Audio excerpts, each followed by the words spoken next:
दोस्तों नमस्कार। सुबह का वक्त है और मुझे लगा कि उत्तर प्रदेश में चल रही सियासी हलचल के बीच मुझे सुबह से ही आप लोगों से कुछ बात करनी चाहिए, रूबरू होना चाहिए, जिसके चलते मैंने सोचा कि इस ईवीएम की सियासत पर भी मुझे बोलना चाहिए। कल ही देर शाम उत्तर प्रदेश के पूर्व मुख्यमंत्री और समाजवादी पार्टी के राष्ट्रीय अध्यक्ष अखिलेश यादव ने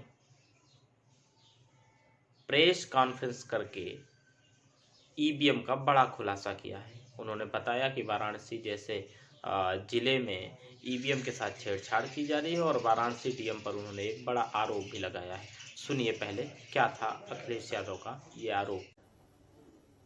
और बनारस जैसी पोस्टिंग किसी डीएम को मिली होगी, इस डीएम को मैं भी जानता हूं। जब पहली पोस्टिंग मैंने मुजफ्फरनगर दी थी, मैं नहीं जानता ये डीएम कौन है,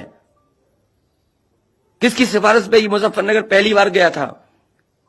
बेईमानी करा रहा है ये डीएम।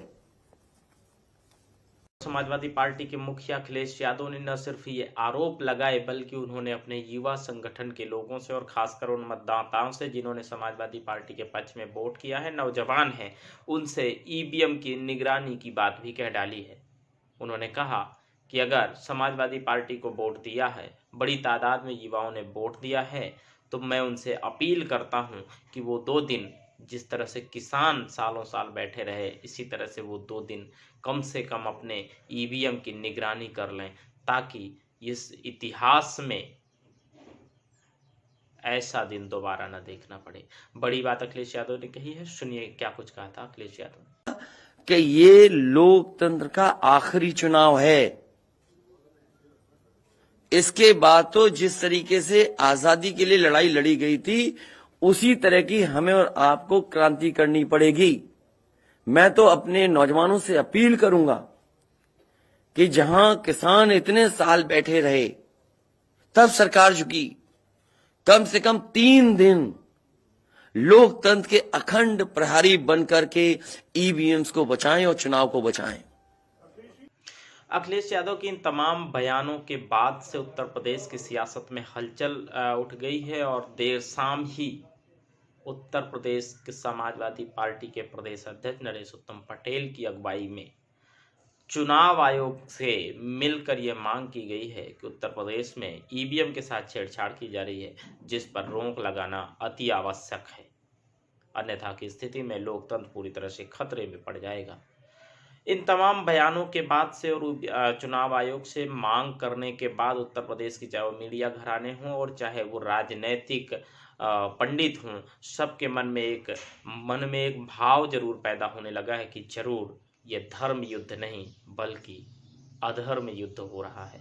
लोकतंत्र को युद्ध नहीं कह सकते हैं, लोकतंत्र का महापर्व था, लेकिन अब जो हो रहा है वो किसी अधर्म युद्ध से कुछ कम नहीं है।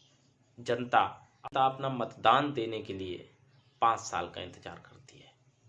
जब उसका समय आता है वो बड़े गर्मजोशी के साथ अपना नेता, अपना मुखिया चुनने के लिए मतदान करता है, लेकिन इसके बाद सारा का सारा सिस्टम सरकारी घरों में कैद हो जाता है। सुरक्षा की जिम्मेदारी सरकारी घरानों की होती है, लेकिन अब जो हो रहा है वो निंदनीय ही नहीं बल्कि अति निंदनीय है। उत्तर प्रदेश के इस विधानसभा चुनाव में जिस तरह से एक सियासत देखने को मिल रही है कि ईवीएम कहीं कूड़े की गाड़ी में मिल रही हैं, तो कहीं एसडीएम की गाड़ी में मिल रही हैं, तो कहीं खुला ठेला में जा रही हैं। ऐसे में मेरे जैसे व्यक्ति को और आप जैसे लोगों को सचेत रहने की ज़रूरत है, सावधान रहने की ज़रूरत है। मैं आप सबसे अपील करूंगा कि अगर आपने अपने मताधिकार का प्रयोग किया है तो आप अपने मत को सुरक्षित जिस व्यक्ति को दिया है उस व्यक्ति तक पहुंच सके तब तक उसकी निगरानी भी जरूर करिएगा। उत्तर प्रदेश की इन सियासी घरानों की बात करें तो अखिलेश यादव व बसपा प्रमुख मायावती ने पिछले विधानसभा चुनाव में भी ये आरोप लगाए थे कि ईवीएम से छेड़छाड़ की गई थी, लेकिन तब किसी को ये यकीन नहीं हुआ था, क्योंकि तब सब के सब अपने लोकतंत्र पर भरोसा रखे हुए थे। लेकिन वर्तमान की स्थिति के अनुसार अगर बात करें तो लोकतंत्र से सबका भरोसा उठ गया है। अब किसी को इस बात का यकीन ही नहीं है कि हम जिस व्यक्ति को वोट किए हैं वह व्यक्ति तक वो वोट पहुंच सकेगा।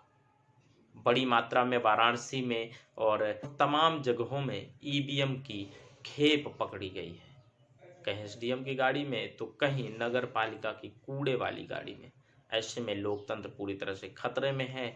आप सब युवा साथियों से, मतदाताओं से अपील है कि आपने जिस भी व्यक्ति को वोट किया है उसके वोट की जिम्मेदारी भी अब आप खुद अपने हाथों ले लीजिए, क्योंकि चुनाव आयोग सहित चुनाव आयोग के मातहत अधिकारी भी अब पूरी तरह से बेलगाम हो गए हैं।